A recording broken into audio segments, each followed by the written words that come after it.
Welcome to the Posture Strength and Mobility Podcast. I'm Isaac Osborne, and I'm here to share with you tips, tricks, hacks, interesting musings, and much more in short, digestible episodes. To learn more about how you can improve your posture strength and mobility, check out the show notes for links. Onward with the show. Welcome to episode 18, how your pelvis can influence your neck. In this episode, I will explain to you how it's possible that your pelvis position is potentially involved in your neck pain and give you some corrective exercises and massage gun tips on how to correct it. Okay, so before we get started, just to let you know, check out the show notes for links, because in the show notes, I have links to my membership program, which is a coaching platform that has over 100 classes in it. So no matter what your issue is, I can guide you through and recommend certain classes for you to help align your posture, get better posture strength and mobility. Also, in the show notes, there is links to the integrated myofascial percussion device or massage gun. You can go to that link and purchase your own. This gives you access to all the protocols I have on neck pain, back pain, hip pain, sports protocols, single muscle releases. They're all in there. Highly recommend that you go in there and check them out. If you have your own massage gun already, there's also a link that you can purchase the protocols from my website as well and become a member of that protocol platform. So whatever's going on for you, I can help you out through the coaching platforms. Best way I can get to you, I'm getting a lot of calls and requests for me working with people, and I cannot reach everybody. This is the best way I can reach you is through the platform. That's why I created it. And go in there, check it out, and I'll be able to help you out through there, guide you through what's going on for you. All right, now let's dive right into the pelvis and the neck connection. All right, so what you can see here, for those of you that are watching the podcast, those of you that are listening, what I'm showing here is a model that I made. It's a pelvis. It has the femur bones on it, and it's a spine. It has all vertebrae except for the first cervical vertebra and the head attached, and of course the rib cage. So there's nothing there but the spine and the pelvis. And the reason why this model is different is I used what's called a disarticulated skeleton, and I put all this together using all kinds of different things to put this together. That's why there's different colors on here. It looks pretty rudimentary, but what's great about this is that it tends to slightly mimic and behave similar to a real skeleton. And the reason why is if I hold the pelvis down here, we can see the spine kind of flop over to the side because there's no muscles on it, but we can balance this. And that's the thing, is that when we look at the pelvis and the spine, whatever I do, if I raise the left side of the pelvis, the spine, it moves in opposite directions to a certain degree until it goes too far and goes all the way flopping all to the other side. But I'm illustrating this because the pelvis elevation, so what a pelvis elevation means is one hip or the side or the top of the pelvis moves up towards the ear. So if I do this right side, that right side is high and the spine has to shift and change. Do you remember that game when you were a little kid and you took a broom or a stick and you tried to balance it on your hand, and when you move your hand closer to the top of the stick would fall away from you, or if you move your hand away from yourself, the top of the stick would actually fall towards you. This is what I'm trying to illustrate here, is that what your pelvis position is doing, your spine and your neck have to react, right? Because they're two negative opposite poles, if you will, that respond to each other, and the neck is basically responding to what's happening below it. So if you're one side of the pelvis, in this case I'm illustrating that the left hip is going up towards the left ear, is high, the pelvis, the rest of the spine and including the neck is going to have to respond. So you see here it tilts over this way, but now it's tilted this way. Maybe it starts tilting the opposite direction, right? So the one part of the spine tilts to the left, but then the very top of the neck actually tilts to the right to counteract that tilt. And then you have this S curve that is an opposite S curve of the S curve that you want from the spine.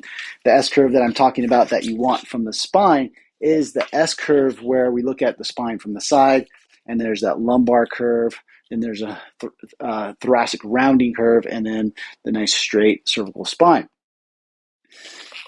So it's mainly elevation that is going to have this effect on the neck, in this case that I'm talking about. When we have a tilt front and back of the pelvis, so when the pelvis tilts forward or the pelvis tilts back, then say the back rounds more and then the rib cage drops, that can definitely create strain on the neck. However, that's a little bit more rib cage oriented. Sure, the pelvis is involved. However, that's much more oriented through the rib cage and compression of the rib cage. This case, where what I'm talking about, one hip goes higher than the other hip, can have a direct effect on the neck. And I'm going to demonstrate that a little bit here in a second and give you some tips on how to kind of figure that out on yourself. So, do you have an elevated pelvis on one side? Let's take a look at a self-assessment tool that you can find for yourself and see if you have one hip elevated or not. And then I'm going to give you a corrective exercise and some self-myofascial release to be able to counteract that elevation in the pelvis and potentially free up any neck tension that you have. Is it going to take care of all of it? Probably not. Is it going to possibly relieve some of it? There's a good chance that it will. Is it going to be right away? Probably not. You're going to have to repeat this over time to be able to really get that shift in the musculature. But it has potential into giving you some relief right away. I've seen both things happen where it takes time or people get instantaneous relief. Hard for me to know what that's going to be for you in particular. So you're just going to have to try it out and see for yourself. I say try it at least 6 times because you're going to get it wrong. Watch the video again, or if you're listening to the podcast, click on the link in the show notes to go see the video in YouTube so that you can watch it over and over again and try to get it right and troubleshoot it. Okay, so the 2 things that you're going to need for this is a wall and a chair. So first of all, if you're watching the video, you can place your hands on your hips like this. And you're going to look for this bone that is on the top. Your hips are here down by the side, so you can palpate your bones and touch your hips. Palpate around there, you feel that bone. Then you move up, and it's right below your rib cage. You'll feel the top of your pelvis here. This is bony prominence here on the top. So it actually goes all the way back. There's a big area that you can find right there. Now, if one hip is higher than the other hip, you can look in the mirror and kind of look at your hands, or right here I'm placing my thumbs on this position. If one thumb is higher than the other, that's one way to look. Now let's say for just a second that your right hip goes higher than your left. So your right hip is higher than the left, and what happens is as that right hip goes higher than the left, there's going to be some rotation in the pelvis involved, more than likely. We're not really worried about that at this point in time. That right hip that's higher, what ends up happening is most of the time, not always, that right shoulder will drop down. So that right shoulder is lower. So this is another kind of clue for you that if you look in the mirror and your right shoulder is low and your right hip looks high, then it's a good chance that you have exactly what I'm talking about. Now, if that right shoulder is low, what ends up happening is the neck tends to get really tense on that right side. So that right hip goes high, the right shoulder goes low, and then the neck will get really tense in that right side. This is not always the case because sometimes when people are walking, they might carry that right hip, and then that right shoulder actually might go high, and then that causes tension on the neck. So either one, you're going to have some tension either on the right side of the neck or this feeling of pain on the left side of the neck that the left side is compensating for that right hip going high. All right, there's all kinds of different combinations that can happen with this. So it's not the easiest thing to diagnose. However, what we can do is we go to the wall, grab a chair, stand with your back against the wall, and then now I'm going to place my right foot on the chair. So now that my right foot is on the chair, notice that my body shifted over.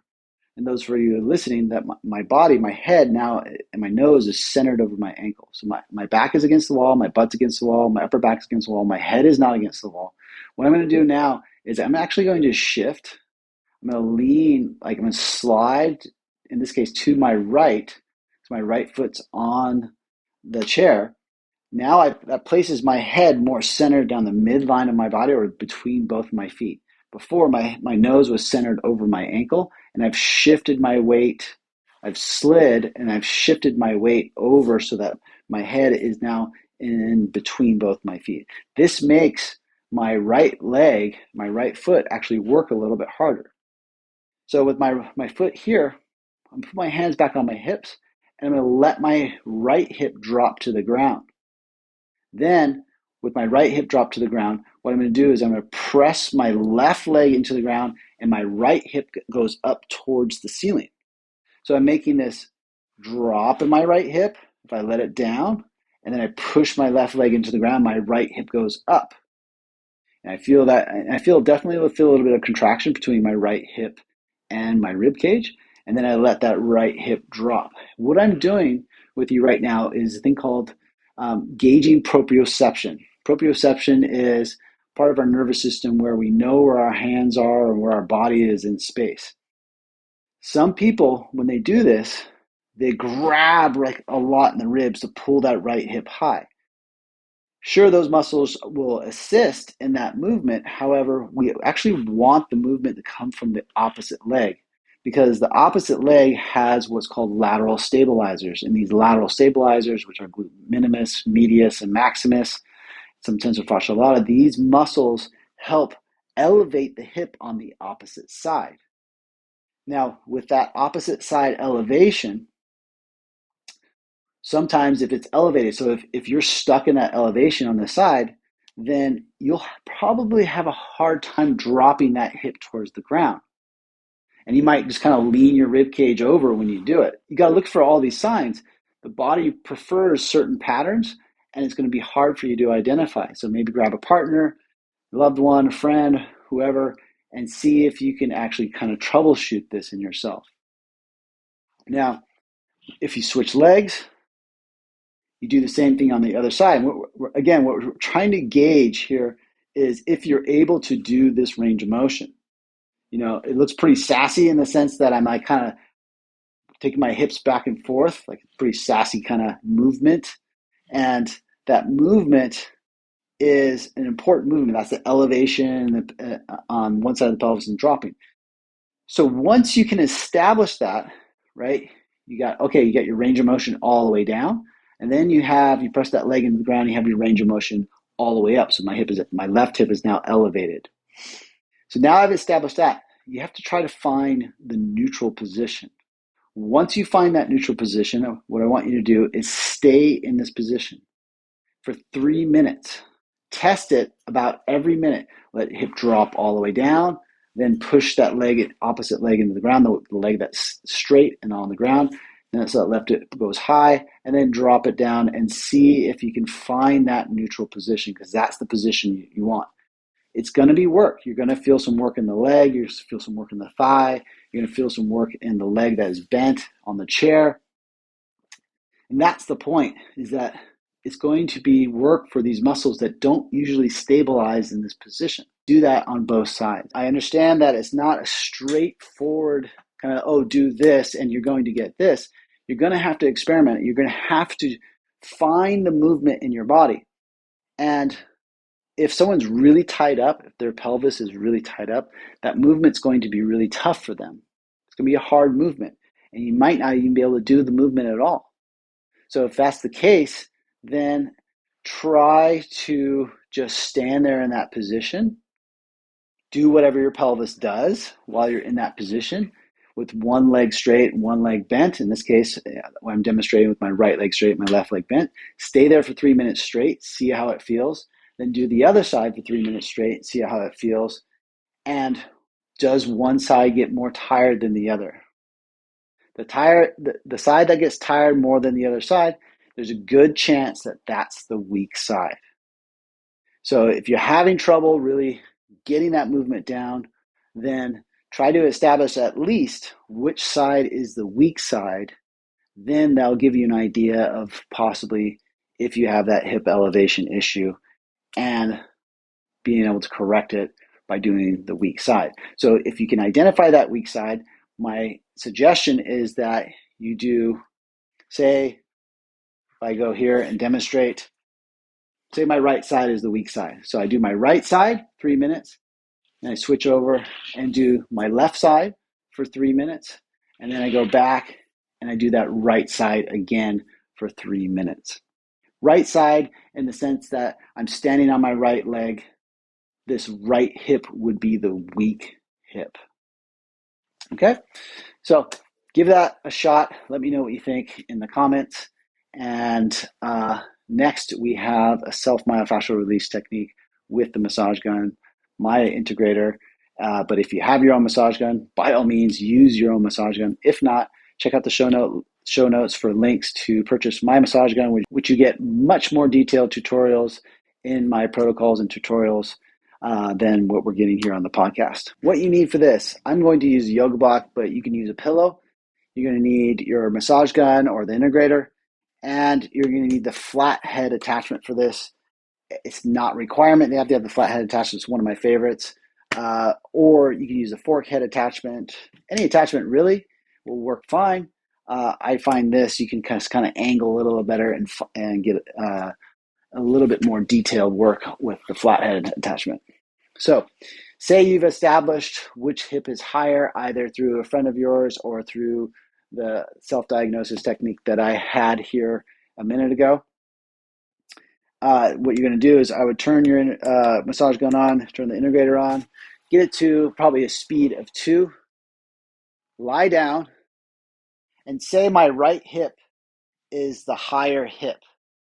So I'm lying down on my side, and what I'm going to do, I have my knees bent, and the side I'm going to work on is the opposite side of the side that is elevated. So in this case, the demonstration is for my right hip is the higher hip. So my right hip being the higher hip, what you're going to do is you're going to get around the hip bone and the top of the pelvis. All these muscles around the hip bone and top of the pelvis is what you want to reach.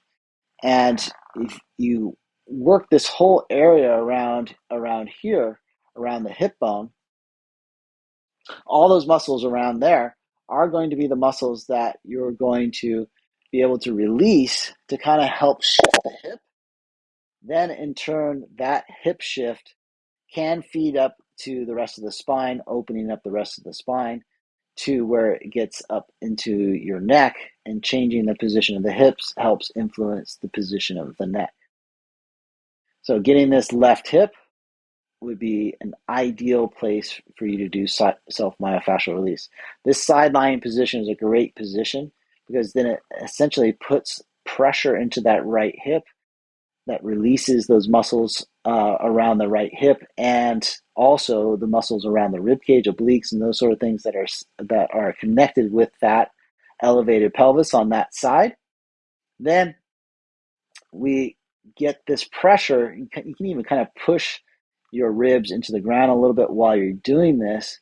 That will help kind of elevate this left hip towards the left ear, which changes the orientation of the pattern, and you're getting release of these lateral stabilizers that are part of the puzzle that is elevating the hip on that right side.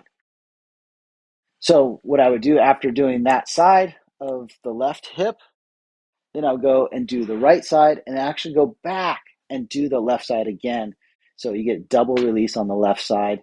You'll definitely benefit from doing a little bit on that right hip, but then definitely go back and do that left hip again so you get double release on the left side. Stand up, see if it feels any different, see if your neck feels any different. Make sure you're using a pillow while you're lying down on your side, and give it a shot. Give it a few times. Try it a few times before you see if it fully works or not. All right, that's today's podcast, you guys. Let me know what you think in the comments, and I'll see you in the next episode. Thank you for joining me for this episode. If you liked it, please subscribe and leave a positive review so others may find it and get help too. Check out the show notes for links on how to win a mini integrator massage gun, posture strength and mobility classes that focus on corrective exercises, or self-myofascial release protocols for neck pain, back pain, knee pain, plantar fasciitis, and much more with my massage gun, the Integrator. Until next time, keep exploring your body and stay curious.